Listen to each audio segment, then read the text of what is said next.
Assalamualaikum warahmatullahi wabarakatuh. Perkenalkan, nama saya Audian Zani Rizwana, mahasiswi Institut Agama Islam Negeri Metro ber-NPM 210301009, kelas Ekonomi Syariah B. Mata kuliah Islam dan Ekonomi Pembangunan. Dosen pengampu Ibu Hermanita SEMM.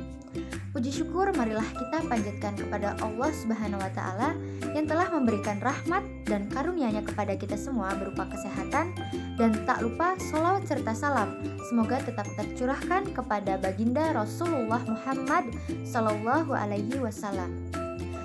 Yang terhormat Ibu Dosen Hermanita selaku dosen pengampu pada mata kuliah Islam dan Ekonomi Pembangunan, serta teman-teman sekalian yang saya banggakan. Dalam video ini, saya akan mempresentasikan materi bab 1 sampai bab 4 mengenai Islam dan Ekonomi Pembangunan. Baik, materi yang pertama bab 1 tentang kebangkitan terhadap pembangunan ekonomi. Dimulai sejak berakhirnya Perang Dunia II, hal ini disebabkan beberapa faktor lain, yaitu sebagian besar negara sedang berkembang masih merupakan daerah jajahan atau para penjajah, merasa tidak perlu memikirkan pembangunan ekonomi daerah jajahannya. Mereka hanya mencari keuntungan, bukan untuk mensejahterakan akan daerah jajahan. Yang kedua, para pemimpin masyarakat yang dijajah kurang usaha untuk membahas masalah pembangunan ekonomi.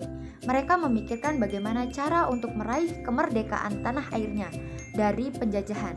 Keterbatasan penelitian dan analisis masalah pembangunan ekonomi, khususnya di lingkungan ekonomi itu sendiri. Pentingnya mempelajari ekonomi pembangunan. Menurut Presto Kuncoro tahun 1997, ada 3 pilar utama di balik munculnya teori pembangunan. Yang pertama, pertumbuhan ekonomi. Yang kedua, bantuan luar negeri. Dan yang terakhir, perencanaan modal merupakan faktor kunci bagi keberhasilan pembangunan ekonomi. Sudah banyak dilaksanakan oleh negara-negara di dunia ketiga atau negara sedang berkembang, termasuk Indonesia yang dimulai pada tahun 1969.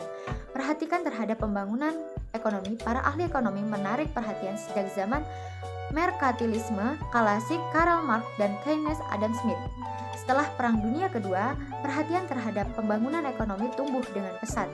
Hal ini disebabkan oleh berkembangnya cita-cita negara yang baru merdeka untuk mengejar ketinggalan mereka dalam bidang ekonomi dari negara. Kemudian ada karakteristik umum negara sedang berkembang. Berdasarkan tingkat kesejahteraan masyarakat, negara-negara di dunia dibedakan dua kelompok besar. Yang pertama, negara-negara yang sudah maju seperti Amerika Utara, New Zealand, Australia, dan Jepang. Kemudian negara-negara komunis atau sosialis yang terdapat di Eropa Timur, termasuk ke dalam kelompok negara maju atau negara dunia kedua. Selanjutnya, negara-negara yang sedang berkembang sering disebut dengan dunia 3. Sebagian besar negara sedang berkembang terdapat di benua Asia, di benua Afrika, dan Amerika Latin. Kemudian pengertian pembangunan dan makna pembangunan. Pembangunan adalah suatu orientasi dan kegiatan usaha tanpa akhir.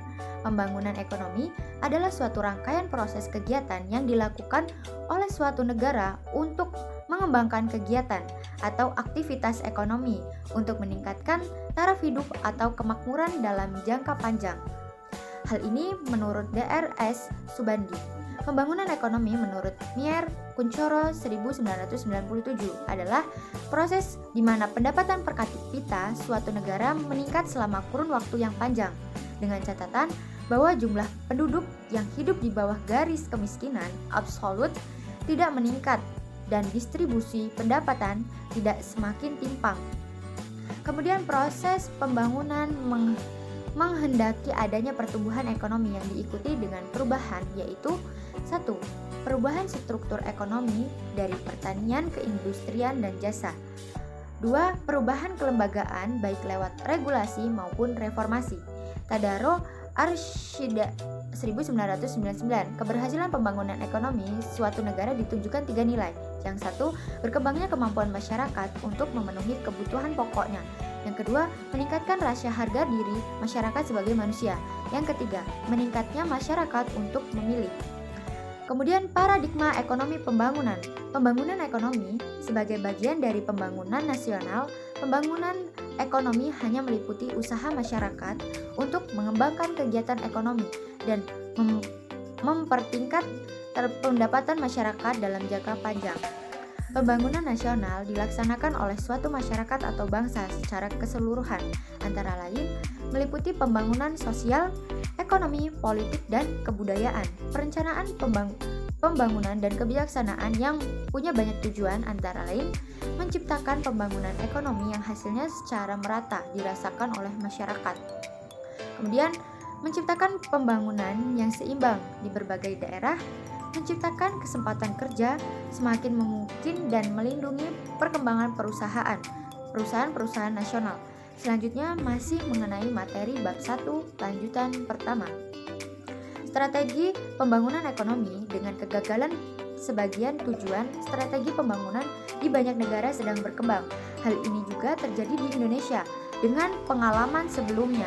GBHN tahun 1978 memutuskan pembangunan harus dilaksanakan dengan trilogi pembangunan. Kemudian, indikator keberhasilan pembangunan menurut Kuncoro 2000 ada dua macam indikator. Yang pertama, indikator ekonomi meliputi produk nasional bruto, gross domestic product per kapita, purchasing power parity, indikator non-ekonomi, dan beberapa indikator lainnya, yaitu garis kemiskinan adalah tingkat pendapatan yang menunjukkan batas minimal kelangsungan hidup manusia, kebutuhan dasar minimum, dan kriteria Bank Dunia. Selanjutnya, pertumbuhan dan pembangunan ekonomi. Teori Adam Smith membagi tahapan pertumbuhan ekonomi menjadi 5 tahap yang berurutan. Yang pertama, masa pemburuan. Yang kedua, masa perdagangan. Yang ketiga, masa peternakan. Yang keempat, masa bercocok tanam. Dan yang kelima, tahap perindustrian. B. Teori Karl Marx.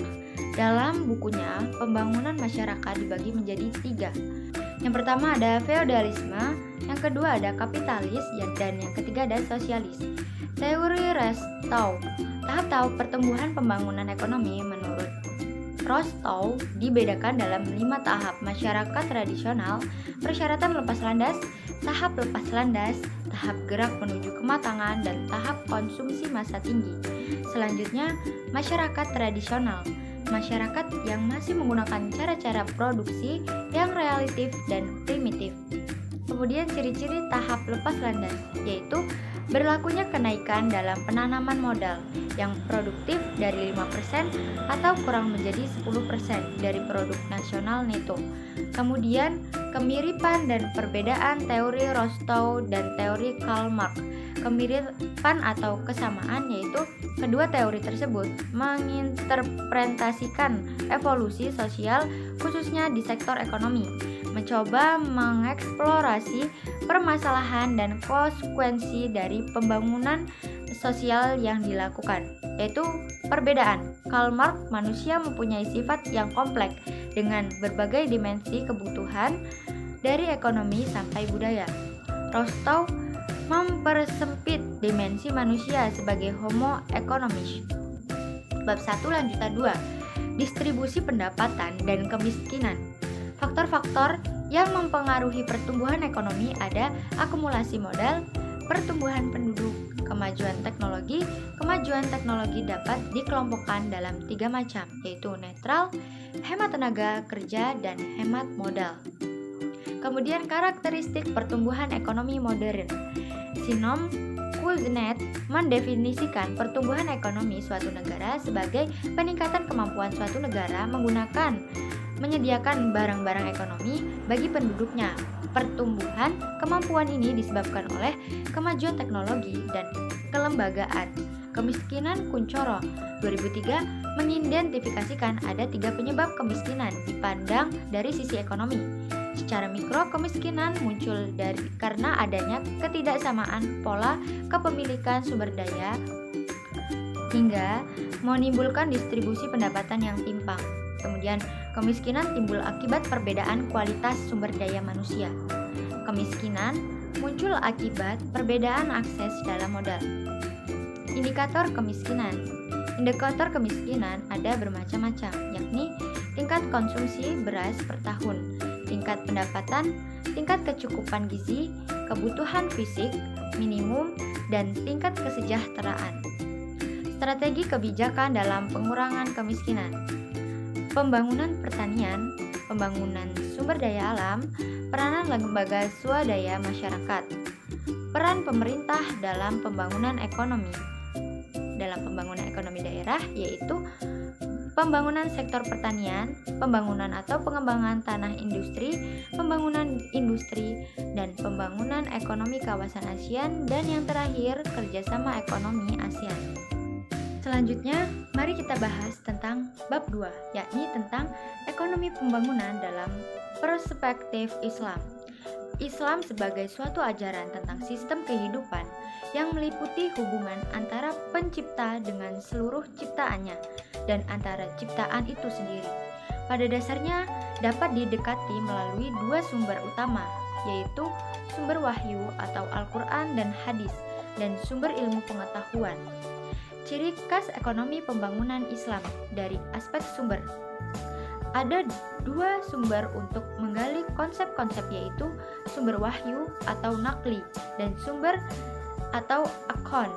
Kemudian dari aspek isi sistem perekonomian yang utuh atau terpadu dengan tujuan kesejahteraan manusia sebagai makhluk individual, sosial, lahir batin, dan generasi ke generasi dunia akhirat. Sistem ini terdiri dari tiga komponen yang tak dapat dipisahkan satu sama lainnya, yaitu tata nilai atau tata dibagi menjadi dua, yakni tata nilai fundamental, tata nilai yang seharusnya meninggal pada diri manusia dan selalu tercermin dalam segala aspek kehidupannya. Kemudian tata nilai instrumental, yaitu tata nilai yang seharusnya meninggal pada diri manusia yang khusus berhubungan dengan aktivitas ekonomi, baik langsung maupun tidak langsung. Sumber daya ekonomi dibagi menjadi tiga, yakni sumber daya manusia, sumber daya alam, sumber daya lainnya berupa baitul mal, zakat, infak, sodakoh, dan lain-lain. Kemudian riset licin operasional ekonomi pembangunan Islam. Yang pertama, pembentukan baitul mal sebagai salah satu bentuk efektif mendorong pembangunan ekonomi negara seperti ilmal dari usaha-usaha halal baik individu maupun kuat dan penggalian sumber-sumber kekayaan negara. Kemudian, penarikan sistem wakaf bagi anggota masyarakat yang mampu dan wajib membayarnya bagi zakat. Kemudian, pengaturan yang jelas akan tanggung jawab pemenuhan kebutuhan ekonomi anggota masyarakat, di mana seseorang kepala keluarga harus menanggung kebutuhan ekonomi anggota keluarganya. Meskipun seorang istri mungkin kaya sehingga secara materi tidak memerlukan lagi nafkah dari suami. Kemudian adanya ketegasan dalam setiap bentuk transaksi, sehingga penyelewengan dalam transaksi ekonomi harus dikenakan sanksi. Kemudian pengaturan terhadap pemilihan barang-barang ekonomis yang boleh dilibatkan dalam kegiatan-kegiatan ekonomi, sehingga barang-barang yang dilarang dikonsumsi menurut Islam tidak boleh diperjualbelikan. Kemudian pengaturan yang jelas sistem waris-mewaris, dan yang terakhir adalah pelanggaran terhadap sistem hibah yang layak menjerat anggota masyarakat yang sedang memperoleh kesulitan ekonomi. Kemudian, bagaimana cara menciptakan suasana harmonis dalam pembangunan ekonomi Islam? Penciptaan suasana harmonis dalam kehidupan bermasyarakat dan bernegara, sehingga pelaku-pelaku ekonomi melakukan kegiatannya dengan tenang dan intensif melalui beberapa hal, yakni perlunya pemerintahan yang bersih dan ditaati oleh masyarakat, kemudian pengaturan terhadap macam kerja yang boleh dikerjakan, sehingga kegiatan yang tidak boleh seperti perjudian, pelacur, peramalan, perdukunan baik melalui media tradisional maupun modern harus dilarang oleh negara. Kemudian pengaturan yang keras dan bersifat profan tipe edukatif terhadap tindak pidana, terutama kepada pelanggaran terhadap hak milik yang diakui seperti pencurian, perampokan. Baik, selanjutnya saya akan menjelaskan tentang materi bab 3, pandangan ekonomi dari segi filsafat dan etika. Yang pertama, pendapat Plato tentang ekonomi yakni Ketidakadilan ekonomi dan penumpukan kekayaan yang berlebihan bisa menyebabkan terjadinya peperangan. Kemudian, Aristoteles berpendapat bidang studi ekonomi adalah bidang studi tentang kekayaan. Menurutnya mempunyai 3 fungsi sebagai alat tukar, alat pengukur nilai, dan alat penimbun kekayaan. Kemudian menurut Thomas Aquinas bahwa membungakan uang itu tidak adil karena sama dengan menjual sesuatu yang tidak ada dan ini menjurus pada kesenjangan sosial. Kemudian adalah pendapat dan kebijakan ekonomi Barat. Apa saja? Yaitu yang pertama merkantilisme perdagangan atau fisiokrat atau pertanian, klasik pasar, Keynesian, pendapatan neoklasik atau penawaran. Kemudian perkembangan sosial, politik, dan ekonomi di Indonesia. Yang satu, periode tahun 1950 sampai 1959, saran ekonomi Indonesia 50% masih dikuasai oleh Belanda. Yang kedua, periode tahun 1957 terjadi sengketa Irian Barat. Pada saat itu Indonesia memiliki alasan politis untuk mengambil alih seluruh sarana ekonomi Indonesia yang dikuasai oleh Belanda. Pada saat inilah dimulai sejarah perusahaan di Indonesia. Kemudian materi yang terakhir atau bab 4, ekonomi pembangunan perspektif konvensional. Arti sistem adalah kesatuan yang menyeluruh dan terorganisasi dari satu atau lebih bagian yang disebut subsistem. Sistem perekonomian suatu sistem yang mengatur dan menjalin hubungan ekonomi antar manusia dengan seperangkat kelembagaan dalam suatu tatanan kehidupan. Sistem perekonomian di berbagai negara memiliki perbedaan mendasar, yaitu yang pertama kepemilikan faktor-faktor produksi, yang kedua keleluasaan berkompetensi, yang ketiga peranan pemerintah, dan beberapa sistem yang dianut negara antara lain sistem perekonomian kapitalisme. Ada keleluasaan yang sangat longgar bagi setiap orang yang memiliki faktor-faktor produksi, kompetensi individu, dan memenuhi kebutuhan hidup pesaing BU dalam memperoleh keuntungan sangat dihargai.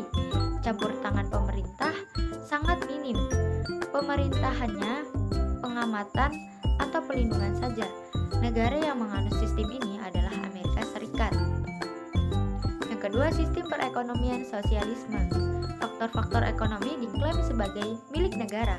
Sistem ini lebih menekankan pada kebersamaan. Kompetensi individu dalam memperoleh keuntungan diatur oleh negara. Campur tangan pemerintah sangat tinggi. Contoh negara yang menganut sistem perekonomian ini adalah Uni Soviet. Yang ketiga, sistem perekonomian campuran atau Pancasila. Faktor-faktor produksi ada yang boleh dikelola dan dimiliki oleh swasta dan ada yang hanya boleh dikelola oleh negara saja. Persaingan antara individu atau BU dalam memperoleh keuntungan diatur oleh negara. Campur tangan pemerintah tetap diperlukan untuk menstabilkan ekonomi dan untuk mencegah konsentrasi yang terlalu besar di pihak swasta. Sistem ini banyak dianut oleh negara berkembang seperti India, Indonesia, dan sebagainya. Baik, itu tadi materi yang dapat saya sampaikan. Semoga bermanfaat bagi kita semua. Kurang lebihnya saya mohon maaf dan saya akhiri. Wassalamualaikum warahmatullahi wabarakatuh.